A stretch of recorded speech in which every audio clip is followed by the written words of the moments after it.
Hello everyone, I am Pradip. Welcome to my YouTube channel easy to learn. আগের ভিডিওতে আমরা কোষে দেখি 26.1 কমপ্লিট করেছিলাম, যেখানে গড় নির্ণয়গুলো ছিল তিনটে পদ্ধতিতে করেছিলাম। আজকে আমরা দেখব মধ্যমা নির্ণয়, যাকে বা ইংলিশে বলা হয় মিডিয়ান। তো মধ্যমা নির্ণয় করার আগে আমাদের কিছু ফর্মুলা জানতে হবে। যেরকম আমরা গড় নির্ণয়ের ক্ষেত্রে তিনটে পদ্ধতিতে দেখেছি, সেরকম মধ্যমা নির্ণয় করার জন্য কিছু ফর্মুলা আমাদের জানতে হবে। সেটা হচ্ছে যে এখন এন যখন অযুগ্ম, এনটা কি সেটা আমরা বলবো। অঙ্ক যখন করবো তোমাদের যে চারটা লেখা আছে, অবশ্যই যেরকম লেখা আছে সেরকম অবশ্যই টুকে নেবে, এবং ফর্মুলা যখন অঙ্কটা করা হবে এইগুলো কিন্তু কাজে লাগবে।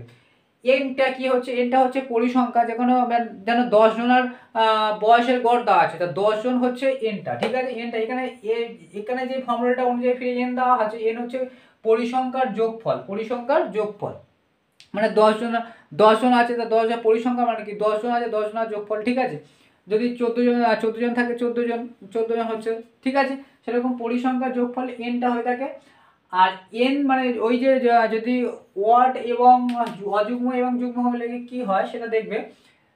এটা হচ্ছে এইটা যে ফর্মুলাটা আছে, এই যে দুটো ফর্মুলা আছে, এটা হচ্ছে এখানে টু, এইটা বাই টু করা আছে। ঠিক আছে, এখানে হচ্ছে এন বাই টু তম আছে, এবং n by two plus one যে তম। ঠিক আছে, এটাকে তোমার মনে রাখবে, এটা কিন্তু এখানে তমটা অবশ্যই লিখতে হবে। ঠিক আছে, বাই টু এটা করতে হবে। আর এটা একটা হচ্ছে যখন আমরা বড় অঙ্কের দিকে যাব, তখন মধ্যমা নির্ণয় করার ফর্মুলা হচ্ছে L plus into N plus N by two minus C F. এবং এখানে এই যে কি এইগুলো সব এখানে লেখা আছে। এল হচ্ছে মধ্যমা শ্রেণী, নিম্ন শ্রেণী, সেগুলো যেরকম লেখা আছে তোমরা সেরকম লিখে নেবে, এবং যে অঙ্কগুলো সেগুলো আমরা দেখব। এন যুগ্ম এবং অযুগ্ম হলে কি হয়, অঙ্কগুলো দেখলে তোমরা অবশ্যই বুঝতে পারবে। ঠিক আছে, আমরা এখন অঙ্ক স্টার্ট করব।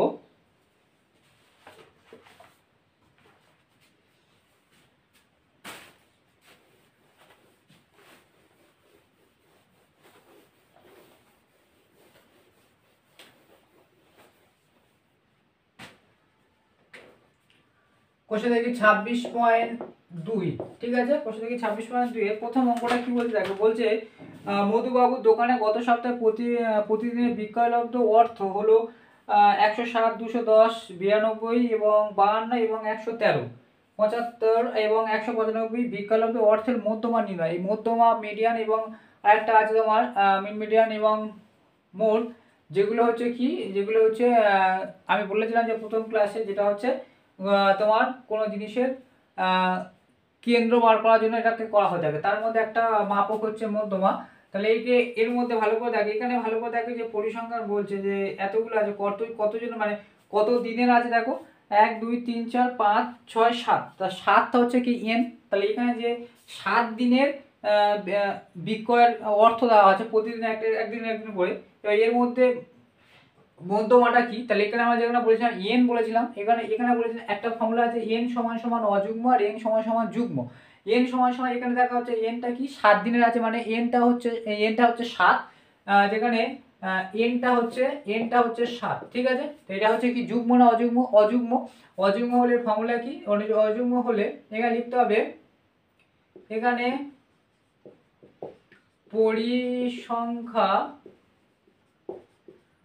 পরিসংখ্যা দিনের যোগফল এন সমান কত, 7 দিন আছে, মানে একদিন একদিন করে 7 দিন হচ্ছে যোগফল। যেখানে পরিসংখ্যা দিনের যোগফল হচ্ছে এন সমান 7 দিন, তাহলে অযুগ্ম।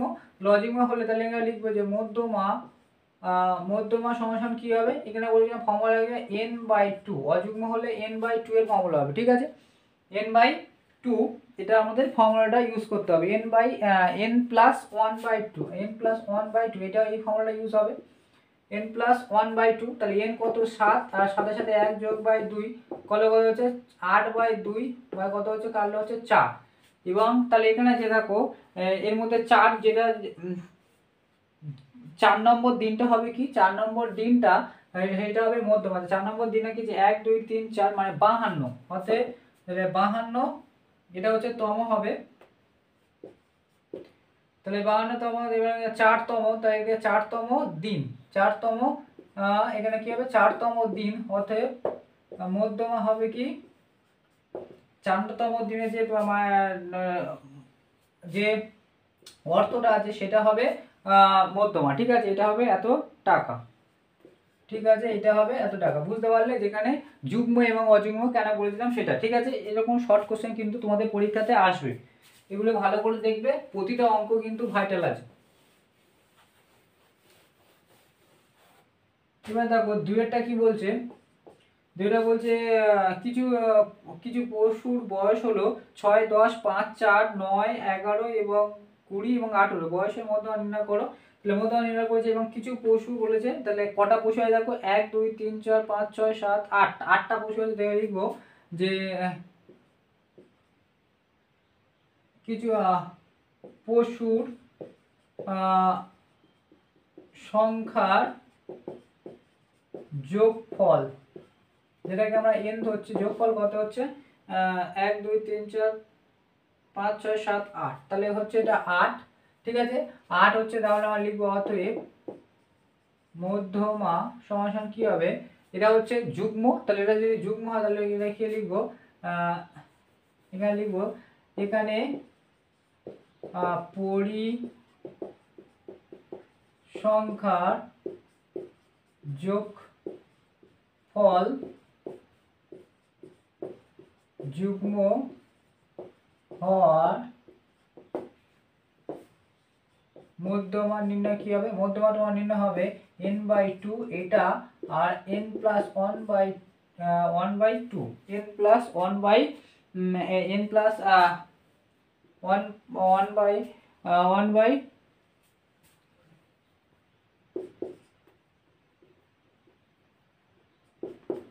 এটা হবে। ঠিক আছে, তাহলে এটা হবে, এটাকে আমার লিখতে হবে কি, এটা হবে এততম প্লাস এটাও এততম লিখবো। ঠিক আছে, এটা এততম বাই 2, এটা ফর্মুলা ইউজ হবে। তাহলে এনটা কত, এনটা হচ্ছে 8/2 এততম লিখবো, আর প্লাস, আর n/2 হচ্ছে 8/2 যোগ 1, এটাকে এততম বাই 2, এটা করলে কত 4, আর এটাকে করলে কত হচ্ছে, এটা লসাগু করলে 2, 4 + 2 এততম বাই 2, তাহলে 4তম প্লাস, আর এটা হচ্ছে 8 2 10, 10কে 2 দিয়ে ভাগ করি কত হয় 5, তাহলে 5তম বাই 2। এবার এখানে কি তম বলা হয়েছে, কততম দিন, এখানে কততম সংখ্যা, তাহলে এখানে দেখো 1, 2, 3, 4, 4তমতে কত আছে, যে পশুটা আছে তার যে পশুর বয়স 4তমতে কত আছে, যে পশুটার বয়স তার 4, তাহলে এখানে হবে 4 আর যোগ, আর 5তমতে কত আছে, যে পশুটা আছে তার বয়স হচ্ছে 9, তাহলে 9/2, তাহলে 4 আর 9 4 হচ্ছে 13, 13/2 ভাগ করলে 6.5, এটা হবে মধ্যমা। বুঝতে পেরেছো? এই অঙ্কগুলো কিন্তু ভালো করে বুঝবে। ঠিক আছে, এরপরে আমরা পরের যে অঙ্কটা সেটা দেখব।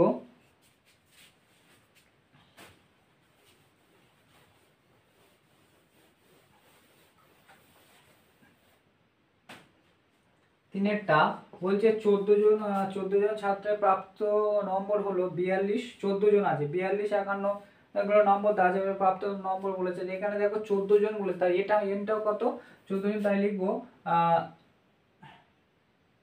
14 জন ছাত্রের, তাহলে ছাত্রের সংখ্যার যোগফল অর্থাৎ পরিসংখ্যার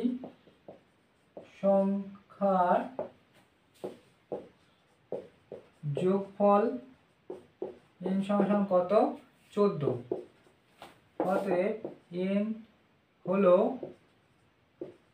যুগ্ম এই হলো যুগ্ম। তাহলে আমরা কি লিখলাম, মধ্যমা সমান সমান, যেরকম আগে লিখলাম যে n/2 এততম প্লাস n/2 + 1 এততম বাই 2, এই ফর্মুলাটা ইউজ করব। তাহলে n হবে 14, 14/2 এততম প্লাস 14/2 + 1, এটা হচ্ছে এততম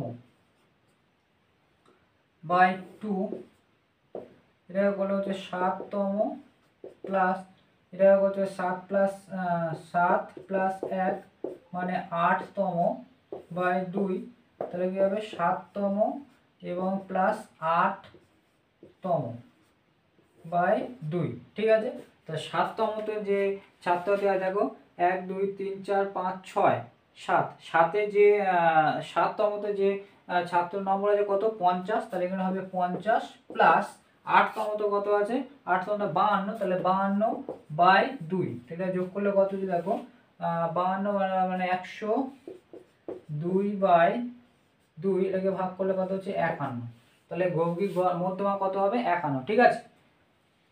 এরপরে এগুলো বুঝতে পারছো যে তম কেন লেখা আছে, ফর্মুলা অনুযায়ী তোমার লেখা আছে এইখানে যে কততম যে পরিসংখ্যা সেটাকে আমাদের নিতে হবে, ঠিক আছে।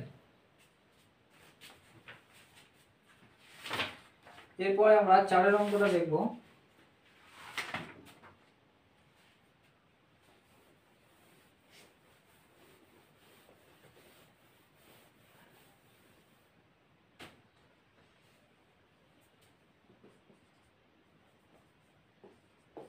চার অঙ্কটা দেখো, 4 অঙ্কটা বলছে যে পাড়ায় ক্রিকেট খেলা আমাদের স্কোর হলো 7 9 10 11 11, তারপরে 8 9, এরকম পরপর দেওয়া আছে। কতজন আছে দেখো 1 2 3 4 5 6 7 8 9 10 11 12 13 14 15 16 17 18 19 20 21 22, তাহলে এখানে যে খেলোয়াড়ের সংখ্যা, ক্রিকেট খেলোয়াড়ের সংখ্যা দেখব ক্রিকেট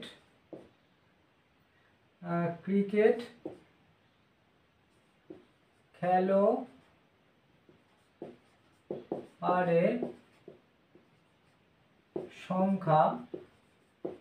সংখ্যার যোগফল,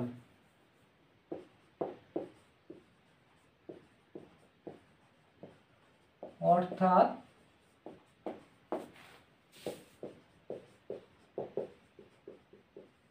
পরিসংখ্যা কি হয় n সমান কত 22, ঠিক আছে। তাহলে আমরা লিখবো অতএব n হলো যুগ্ম, অতএব মধ্যমা সমান কত হবে লিখবো n/2 তম প্লাস n/2 প্লাস 1 এততম বাই 2, তাহলে n কত n/2 হচ্ছে 22/2 এততম, আর n হচ্ছে 22/2 প্লাস 1 এক যোগ হবে এততম বাই 2, 11 11 দুগুণে 22, তাহলে 11তম, আর এটা কি হবে এটা 11 11 প্লাস 1 হবে, তাহলে অর্থাৎ 12তম, এর থেকে 1 বেশি হবে, এটা যা হবে এর থেকে 1 বেশি 12তম বাই 2, তাহলে 11তমতে দেখো যে খেলোয়াড় খেলেছে তার রান কত 11তমতে 1 2 3 4 5 6 7 8 9 10 11, 11তে যে করেছে তার হচ্ছে স্কোর হচ্ছে 9 এবং 12তমতে যে করেছে তারপরে যেটা হচ্ছে 7, তাহলে এটা বাই 2, এটা করলে কত 7 আর 9 7 16 16/2, এটা করলে কত হচ্ছে 8, তাহলে এদের খেলোয়াড়দের স্কোরের মধ্যমা কত, স্কোরের মধ্যমা হচ্ছে এটা লিখতে হবে যে স্কোরের মধ্যমা হচ্ছে তোমার 8 হবে, ঠিক আছে। এরপরে আমরা পরিসংখ্যা যে ছক দেয় তার মাধ্যমে আমরা দেখব।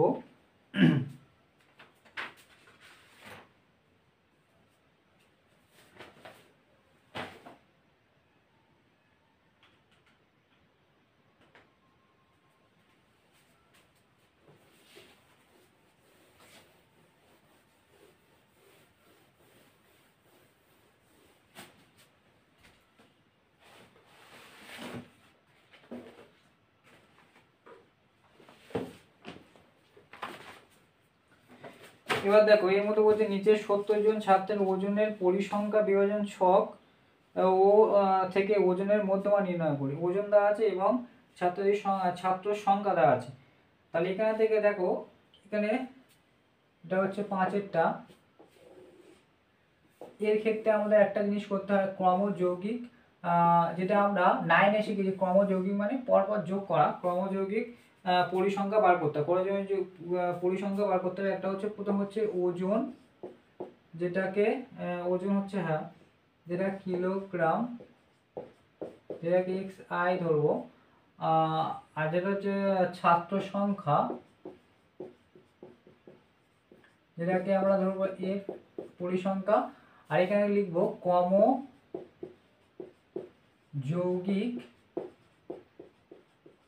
পরিসংখ্যা, এটাকে লিখতে হবে কর্মযোগী পরিসংখ্যা, লিখতে হবে ক্ষুদ্র কর্মযোগী ক্ষুদ্রতর সূচক, ক্ষুদ্রতর সূচক, ঠিক আছে। এটা লিখতে হবে ক্ষুদ্রতর সূচক মানে ছোট থেকে বড় হচ্ছে, ঠিক আছে। তো এখানে ওজন কি আছে 43 44 43 44 45 46 47 49 43 44 45 46 47 48 49 এবং 50, এগুলোর আমাদের বার করতে হবে ছাত্রদের পরিসংখ্যা এবং কর্মযৌগিক মানে হচ্ছে পরপর যোগ করে, ঠিক আছে।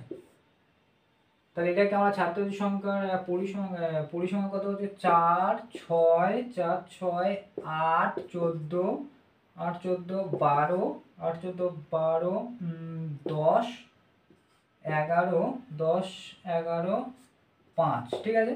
কর্মযৌগিক মানে কি করা হবে, এইগুলো পরপর যৌগিক করে কি হবে, পরপর যোগ করে আমরা লিখবো 4 6 4 6 4 10, এবার 10 এর সাথে যদি পরপর যোগ হয়ে আসবে 6 4 10, আর তারপরে 10 এর সাথে যদি 8 যোগ করি 18, 18 এর সাথে 14, 18 আর 14 যোগ করলে কত হচ্ছে 18 আর 14 4 আর 8 12 32, 32 হচ্ছে এই পর্যন্ত 32 হলো, 32 সাথে যদি 12 যোগ করি কত হবে 32 12 আমরা 4 আর 44, সেই 44 এর সাথে আমরা 10 যোগ করব তাহলে হবে তোমার 54, 54 এর সাথে যদি 11 যোগ করি 54 এর সাথে ফিরে 11 যোগ করলে কত হচ্ছে তোমার 65 আর 65 করলে 70। তাহলে এখানে যে যোগফল কত হলো n, এটা সমান কত হবে n, ঠিক আছে।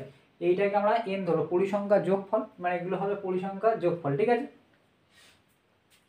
এরপরে আমরা কি বার করবো দেখো, এবারে আমাদের যে ফর্মুলা অনুযায়ী যে n সমান কত বেরিয়েছে 70 বেরিয়েছে, তাহলে এটা হচ্ছে n, আমরা জানি যে পরিসংখ্যার যোগফল যদি যুগ্ম বেরোয় তাহলে সেই ফর্মুলাটা ইউজ করবো আমরা।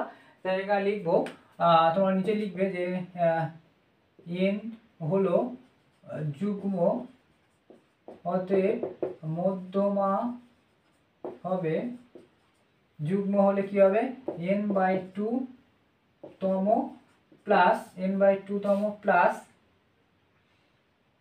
আর n/2 প্লাস 1 তম বাই 2, এটা ফর্মুলা।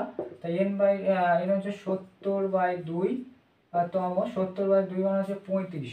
এবার ভালো করে দেখ এখানে কটা সংখ্যা আছে 1 2 3 4 5 6 7 8, ঠিক আছে। 8টা সংখ্যা, যেখানে 35তম কি আছে 35তম, মানে এর মধ্যেই 35তম আছে, কিন্তু কার ভিতরে সেটাকে আমরা বার করতে গেলে এই কর্মযৌগিক থেকে আমাদের যেতে হবে, ঠিক আছে। তাহলে এটা দেখো এটা হবে 70/2 প্লাস 1, এটা হবে এততম বাই 2, ঠিক আছে। এটা করলে হচ্ছে 35, 70কে 2 আর 70 35, আর এটা হবে এটা 35তম, আর এটা হবে কত 70/2 প্লাস 1 মানে 36তম বাই 2। এবার আমরা 35তম এবং 36তম এখান থেকে আমরা বার করব।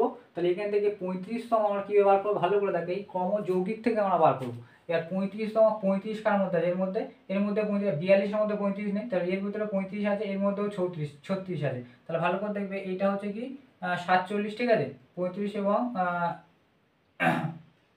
এর ভিতরে আছে 47 ও 47 35 এবং 36 এর মধ্যে আছে, 42 32 এর মধ্যে নেই। তাহলে আমি লিখবো কি 47 প্লাস এটা তো হচ্ছে 35তম, মানে এইটা তোমার 47 এই 35তম কি কার মধ্যে আছে এর মধ্যে আছে, তো এর মধ্যে মানে 32 এর মধ্যে নেই, 44 এর মধ্যে 35 হবে, তাহলে এর মধ্যমা কত এটা, তাহলে এখানে 35 এবং 36 দুটো আছে, তাহলে 35 এবং দুবার হবে 47 দুবার হবে, মানে এই 47 দুবার আসবে, তাহলে এখানে বাই 2, তাহলে 2 কে যদি ভাগ করে তাহলে এটা কেটে যাবে, কত হবে সেই 47 বেরোবে, ঠিক আছে।